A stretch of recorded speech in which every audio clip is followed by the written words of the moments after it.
घना और बहुत ही डरावना जंगल था। गांव के लोगों का कहना था कि इस जंगल में एक नहीं बल्कि कई भूत प्रेतों का वास है। इसलिए गांव का कोई भी सदस्य उस जंगल के पास से गुजरने की हिम्मत नहीं करता था। मगर गांव में कुछ लोग ऐसे थे जो भूत प्रेतों में विश्वास नहीं करते थे। उन्हीं लोगों में से एक था रतन, जो एक रोज अपनी पत्नी के मना करने पर भी उस जंगल के रास्ते से शहर के लिए जाने की जिद करने लगा। अरे दिमाग खराब हुई गवा है क्या आपका, जो जंगल के रास्ते शहर जाने की हट लगाए बैठे हो? अरे हमका पता है सब, आप बहुत बहादुर हो। मगर भूत प्रेत भी कोई चीज होवत है, जो एक बार गले पड़ गई ना तो पूरे गांव भर में नाचते डोलोगे। हाँ। अरे हम ना ही डरते किसी भूत चुड़ैल से। और जब तुम्हें पता है कि शहर जाने के लिए जंगल का रास्ता ही सबसे छोटा रास्ता है, तो फिर हम काहे ना जाए जंगल के रास्ते से। और अगर कोई भूत प्रेत आ भी गया ना, तो देखना हम कैसे उसकी चटनी बना डालेंगे। हाँ। ऐसे बोलकर रतन जंगल के रास्ते से शहर की ओर निकल पड़ता है। रजत जंगल के रास्ते में जाते हुए अपने आप से बातें कर रहा था। कितना सुहाना मौसम है, जंगल के हर तरफ कितनी हरियाली है। और गांव वाले बोलते हैं इस जंगल में भूत है। सबके सब डरपोक हैं। हमरे जैसा बहादुर इक्का दुक्का ही होगा जो जंगल के रास्ते से जाने की हिम्मत करता होगा। और एक हमारी पत्नी है, अरे जब हम उससे नहीं डरते तो चुड़ैल क्या चीज है। रतन ऐसे बोल ही रहा होता है कि उसे झाड़ियों के पास में से किसी के चिल्लाने की आवाज सुनाई देती है। अरे कौन कमबख्त है जो हमका डराना चाहता है? पर तुम जो भी हो, हम तुमसे डरने वाले ना ही हैं। हाँ, अगर हिम्मत हो तो सामने आओ। तभी रतन के सामने एक डरावना भूत आता है, जो जोर से हंसते हुए बोलता है। अच्छा बेटा, तुझे डर नहीं लगता? हम अभी रुक, तुझे अभी बताता हूँ कि डर क्या होता है। अरे बाप रे, जंगल में तो सच में भूत है रे। अरे मर गया रे।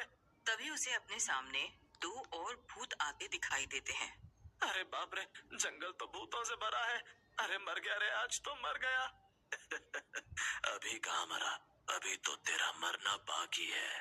पहले तो मैं तेरा खून पीऊंगा, फिर तुझे मजे से खाऊंगा। ऐसा बोलते ही भूत रतन का सारा खून चूसकर उसे मार डालता है और उसकी लाश को गांव में फेंक आता है। गांव वालों को जैसे ही रतन की लाश मिलती है, वे सभी लाश के पास इकट्ठा हो जाते हैं। रतन की पत्नी का तो रो रो कर बुरा हाल हो जाता है। तभी वहाँ इंस्पेक्टर रवि और हवलदार बहादुर आते हैं।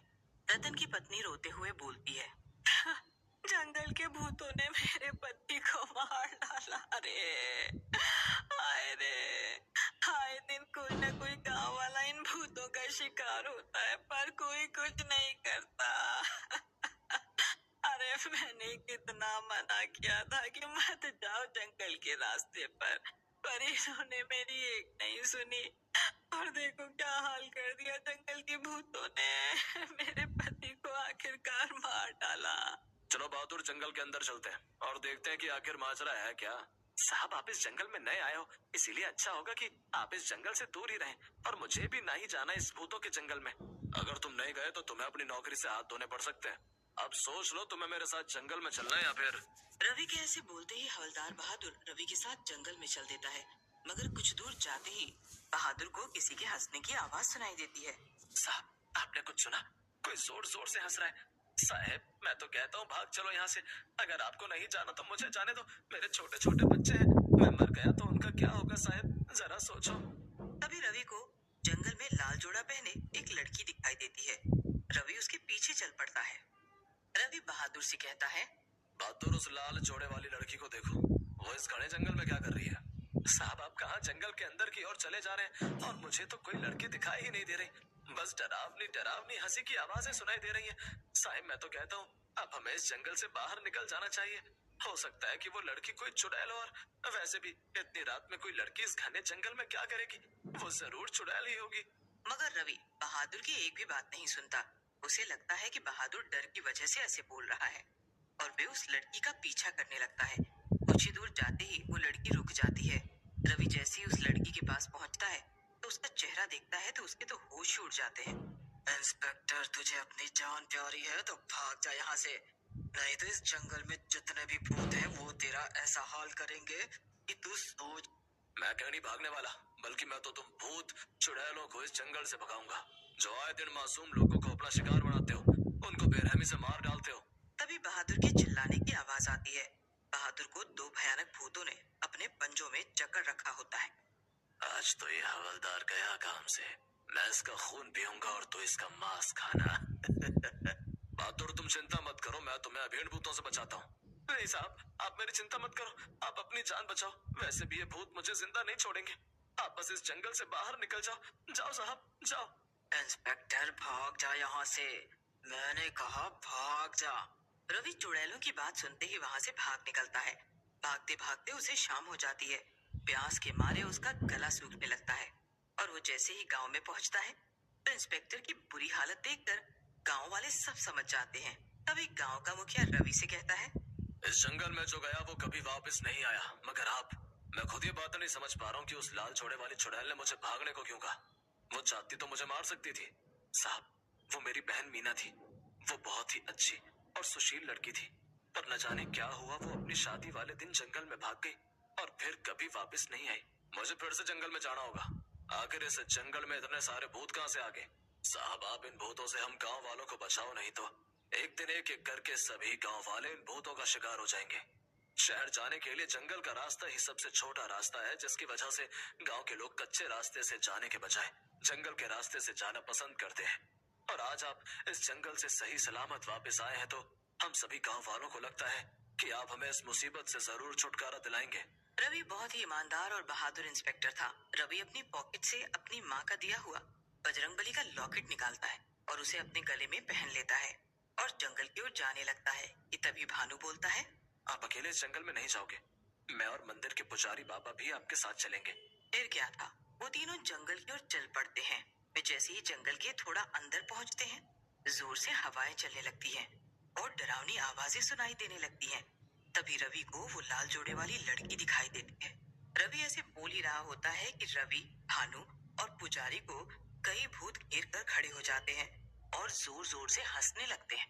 ये हमारा जंगल है, मगर तुम गांव वाले हमें चैन से नहीं रहने देते। कभी कोई इस जंगल में टपक पड़ता है।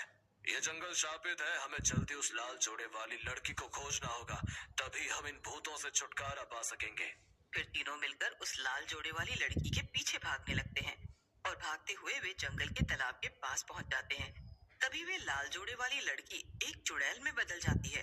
ऐसे बोलकर चुड़ैल जोर जोर से हंसने लगती है।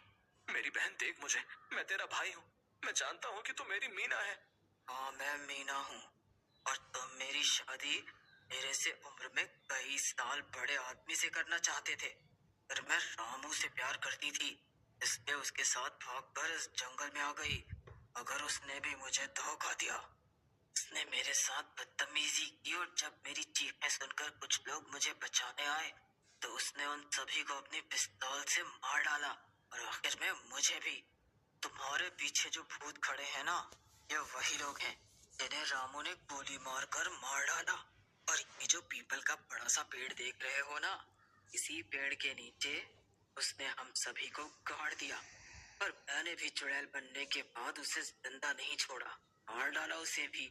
रवि बेटा, ये लो गंगा जल की शीशी, इसमें से गंगा जल लेकर इस पीपल के पेड़ चारों तरफ छिड़को, ताकि इन भूतों को और चुड़ैलों की आत्मा को मुक्ति मिले।